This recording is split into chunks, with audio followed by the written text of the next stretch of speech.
I will admit it's worse than even I expected, but I did warn y'all. I did. You can run the tape. In Donald Trump's mind, the military does not exist to serve the Constitution or the American people. Like everything else, he thinks the military exists to do his bidding. And he has said that if he's elected, he'll use the military to go after, quote, the enemy within, which he seems to define as anybody who criticizes him. Trump's other big idea is to slap a tariff on everything from food to TVs. Now, almost every economist who has looked at this idea says that won't lower prices, that makes prices higher. Donald Trump's former chief of staff said that Trump told him he wanted his generals to be like Hitler's generals. Now, in politics, a good rule of thumb is don't say you want to do anything like Hitler. But it gives you a window into how Donald Trump thinks. Donald Trump wants us to think that this country is hopelessly divided between us and them, between the quote-unquote real Americans who support him and the outsiders who don't. Donald Trump sees power as nothing more than a means to his ends. He wants the middle class to pay the price for another huge tax cut that would mostly help him. Now, if you challenge Trump on his concepts, he will fall back on one answer. This is blanket answer for everything. Blame immigrants. He wants you to believe that if you let him round up whoever he wants, ship them all out, put together these big detention camps, your problems will be solved. Bluster and bumbling and chaos. We have seen that movie before, and we all know that the sequel is usually worse. Hello, everybody. What? As we approach Veterans Day, I wanted to stop by and just say thank you for your extraordinary service to you, your family. The sacrifices that all of you made to protect our country is something that will always be honored. And we are very grateful, and we also happen to welcome you with a 70-degree day in D.C., which doesn't always happen around here. That's the first time I've seen a president, former or current, greet an honor flight, and that is absolutely amazing. A commander-in-chief, a leader who's going to show up and tell you that your service was worth something. I think that's the important part, so I think it was a great thing that happened. Last time I got to see a president, it was Gerald Ford. How about that? It was a joy in my heart today to see all these people. It's good. We still got people in our country, and that's good. I had tears in my eyes. I just couldn't believe that there was that many people around that remembered us and was there to greet us, and it was just unbelievable. Well, it means a lot because back then you got off the plane there and you had no welcome and people were almost booing you. I'm real happy that now with current troops that come back from deployments, they get welcomed back really nice because that's what should happen. So it's being recreated in this flight, and it makes you feel good. I haven't flown for 50 years. I was in the military from 72 to 76. Our country puts these things up, these memorials, honoring the men and women that served. You couldn't ask for something greater. Look at the type of president we used to have. That is the president. That is a president. That is how a president should act. Do you think Donald Trump would ever do anything like that? No, because it's all about him. It's not about honoring others. It's not about taking time to honor the veterans in a true, respectful way. He may say a pledge, something he has to do, just like he has to pardon a turkey. But if it came to going out of his way, if it came to giving up one of his tea times, if it came to stopping his day to go say thank you to someone else, he would never do it.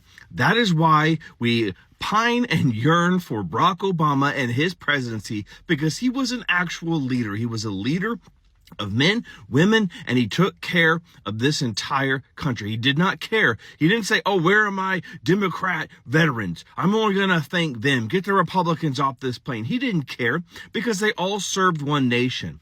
They came together and they fought for our country. And he went and took time out of his day as a true American president to thank these veterans. Something that orange piece of crap would never, ever do. That is my president. What's up, everyone? Welcome back to Likas Tech. Today we are watching a moment that got everyone talking about Obama's vital speech in Virginia.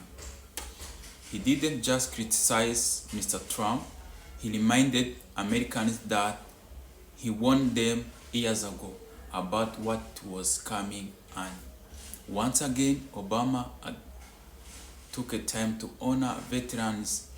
It is something you will never see from Mr. Donald Trump. Let's play some clips. I come back with a comment. You absolutely have to see this clip of President Obama, and this is how our veterans should be treated every single day. In Vietnam, it's all free for them. We show them all their monuments and explain what their monuments are about. We just try to treat them with dignity that some of them didn't get when they came home from the war. Hello, everybody. What?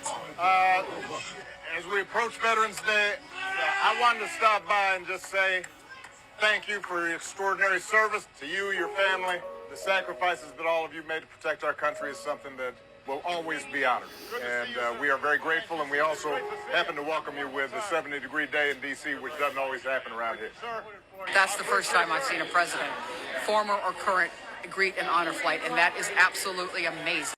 What President Obama did shouldn't be amazing, but it is. And that is exactly how every single veteran we have here in the United States should be treated every single day, not just on Veterans Day. And I am the proud granddaughter of a veteran of World War II. And this, I know I'm very emotional, but thank you, President Obama, for doing this and recognizing their service. Goes to Barack. That black president scared some white people so much that Trump is the overreaction. Exactly. We could actually blame Obama for Trump if you think about it. Trump decided to run for president after Obama humiliated him at a correspondence dinner. Now, to be fair, Trump had that coming because he was asking for Barack Obama's birth certificate and calling him a secret Muslim and saying he shouldn't be president. But you're absolutely right. For a lot of white voters, Trump is a consequence of Obama's presidency. They were absolutely pissed that he had the audacity to move a black family into the White House. So this election, we ran a black woman, and a bunch of white voters said, "We're not going back." He could barely handle having a black man as president, and they kept calling his wife the most horrible things they could think of. So then when we decided to run Kamala, a lot of them were like, black and woman? Let's see, since she's a woman, we need to degrade her sexually somehow. I got it. Let's call her a mistress and say that she blew her way to the top. We'll say that she did nothing as vice president, even though we can't think of anything any vice president has ever done. Then we'll pretend like we care about those poor Muslims in Palestine, which we don't, but I mean, that should make her look bad. I just found out we could get the far left to vote with us on this topic. This is what they get. This is what they get for bringing melanin to our president. Now they expect us to deal with ovaries and tampons too? Ew! These are the exact same people who say, it has nothing to do with race. I don't care if they're purple. That line, by the way, is a great indicator to find out if somebody's racist. It's right up there with, I have a black friend at work. We don't hang out or anything, but I talk to him.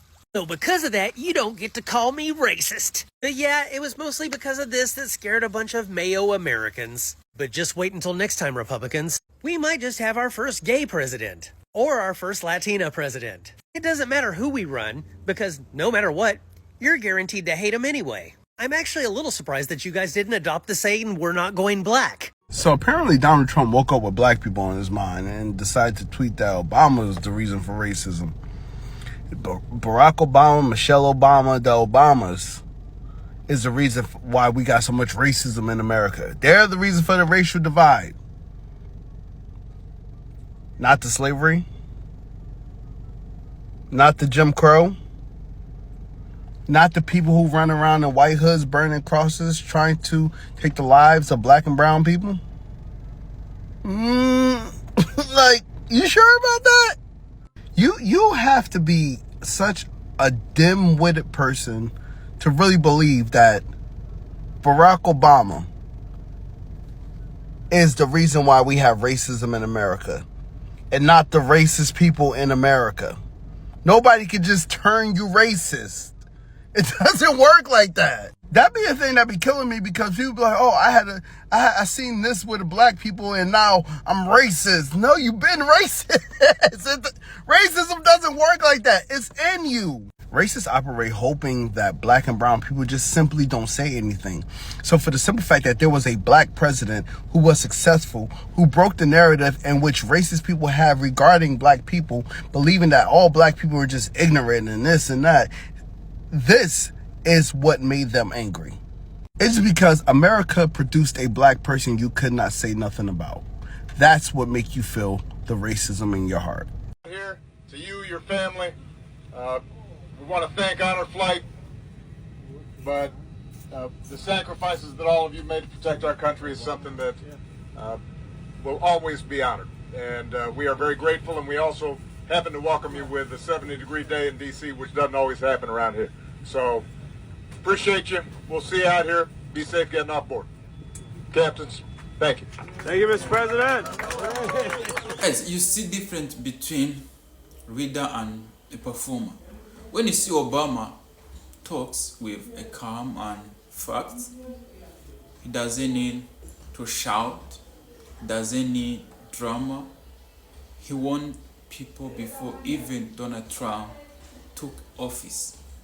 And now he's saying, guys, I told you. And he's not doing this for fame.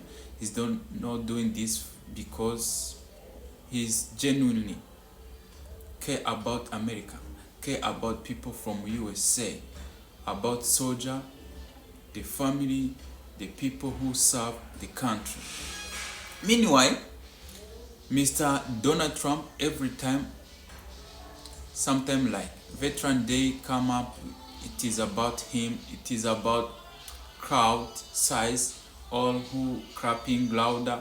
Obama shows up, shake hands, listen to veterans. That is a man who respects a service. Even if someone still loves Trump and that is their choice, you can't ignore that what really Obama still act presidential even out of the office. That is crass. You know, it's a crass.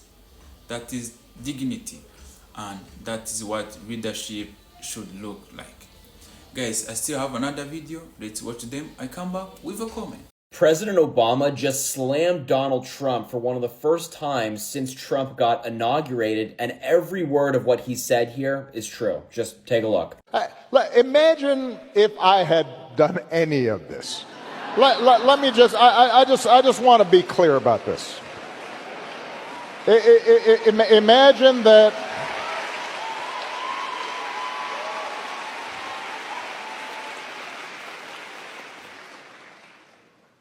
imagine if I had pulled Fox News' credentials from the White House press corps.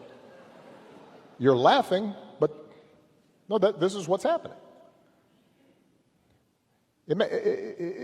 Imagine if I'd said to law firms that were representing parties that were upset with policies my administration had initiated, that you will not be allowed into government buildings.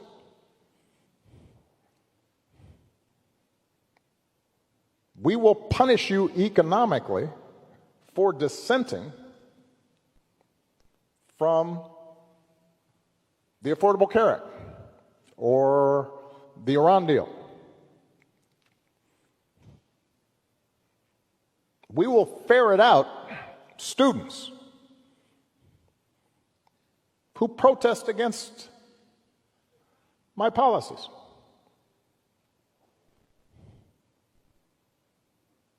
It's unimaginable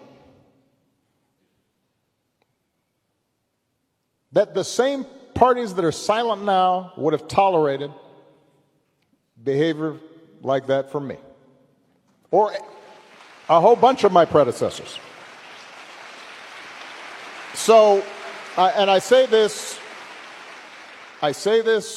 not on a partisan basis.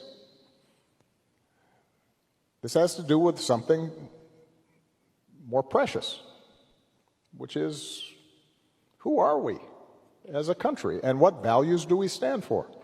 Yeah, can you imagine if President Obama or President Biden did any of the things that Donald Trump is doing right now? Republicans would be calling for impeachment on day one. If Obama or Biden targeted our allies and threatened to invade Canada, Mexico, Greenland, Panama, and more, Republicans would be freaking out. If Obama or Biden crashed the stock market to the point that we're in a bear market and losing trillions of dollars every single day, Republicans would be freaking out. But since it's Donald Trump doing it, they're perfectly fine. They think it's part of his master plan. There's such a double standard with today's Republican Party. If Donald Trump does something, even if it hurts Republicans, they're okay with it. Any other politician does that, they freak out. They would lose their minds. Their face would be turning red. Dear Mr. President, aka 45, 46, 47, my president who I voted for, I have one final request from you. It's actually technically the exact same request I had yesterday. Can we please not do this? We can do a lot of other things, but this right here is not on that list of things we should be doing, period. I'm not about to start simping for jihadists. I can't defend that. I don't know where to go with that. Now, I'm being told that this is 5D chess. You know what you're doing, and I've trusted you with a multitude of decisions. They told you that you were going to crash the economy 6 months ago. They told us that you were going to put us into World War III a couple months ago, and I didn't go for it. And sure enough, here we are. But I can't do this one. Not this one. No, I can't do Al-Qaeda in a suit. And for anybody who thinks I'm just saying that because I'm bigoted or something of that nature, this guy was literally a commander of well, at least Syria's branch, for the lack of a better term, of Al-Qaeda. That guy had a $10 million American bounty on his head. That guy. Now in a suit inside of our Oval Office. I don't understand. Somebody please let me know what's going on. I would prefer for it to be somebody in the administration. Please let me know. So somebody said, wonder what a prime Obama versus prime Trump battle would look like. And I'm not going to lie, this is a disrespectful tweet, gang. I'm not even entertaining this. The way my boy Barry would do Donnie so filthy is not even a question nor a joke. Niggas wasn't seeing Barry. Niggas was not seeing Barry. Let me show you something. R.I.P. to John McCain, but this is what this nigga did to him. You see these numbers? 365. He got an electoral vote for every day of the year on John McCain head top, gang. You shitting me? Donnie lost to Obama little mans. He lost to his little mans. Y'all want to talk about a blue wall? Y'all want to talk about a blue wall? Bruh. Bro, niggas knew that Obama was going to win by like 10:30 p.m., gang. Like, no funny shit, bro. Niggas was talking about this shit on Twitter yesterday. By 10:30 p.m., you could wrap it up. You knew Obama won. He'd come give his speech. It was barely past my bedtime. Nigga, I was a kid, and I was able to watch his fucking speeches. Because that shit was happening, like, all this staying up till 2, 3 in the morning and all that. We ain't have to deal with that with Barry, gang. Your boy Donnie Trump, he not seeing Barry. Matter of fact, tell him repeal, what is it, the 22nd Amendment or whatever it is? Tell him appeal that bitch, make it unlimited terms. Go head to head with my boy Barry. Go head to head with my boy Barry. I promise you, gang. I promise you, it's up for him, gang. It's up, and it ain't gonna be close. It ain't gonna be close. Let me know if I'm wrong. Until next time. Matter of fact, don't let me know if I'm wrong, because I'm not. I'm not. Niggas ain't seeing my boy Barry. But until next time, I'm out of here, gang. Make sure you follow the backup account. Linked in the caption, linked in the bio. You shitting me? Again, Tuesday was nice, but we've got a lot of work to do.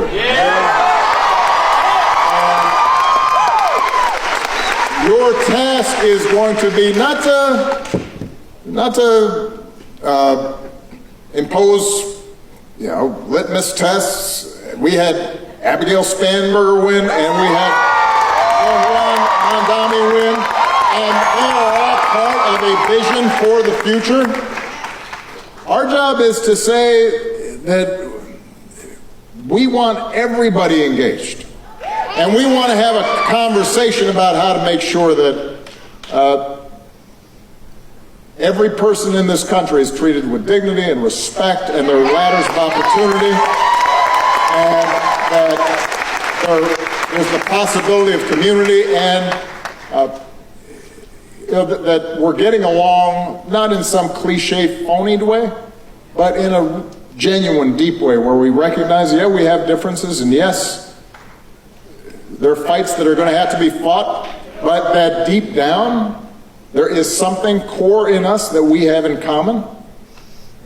that is extraordinary, and that America at its best leans in to this notion of e pluribus unum, that out of many can come one. That's the conversation that you need to have. That's the conversation that these guys are all about. I love them. I love you. I have the great Dr. Dre. He's a real doctor. He's a really good doctor. I have some good doctors. I never met a doctor that made beats. Never made it before. I don't know if he went to medical school, but I'm going to tell you right now, this guy has the best music. I love NWA. Bro, I'm not doing this. No. Negroes with attitudes. We're not doing this. He's a Negro with a great attitude. I love this guy. He's one of my favorite black producers. You're so great. You're so amazing. I swear to God, all your music. The G thing is my favorite. You got to do a T thing, a Trump thing. You know? I did not approve this message. I love this guy, Dr. Dre. That is right. That is why this moment went viral. People miss this kind of leadership. It is not about politics. It is about humanity and respect.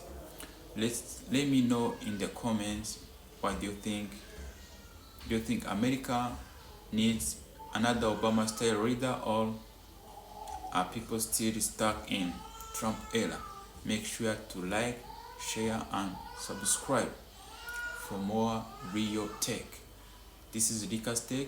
See you in the next one. I love you guys.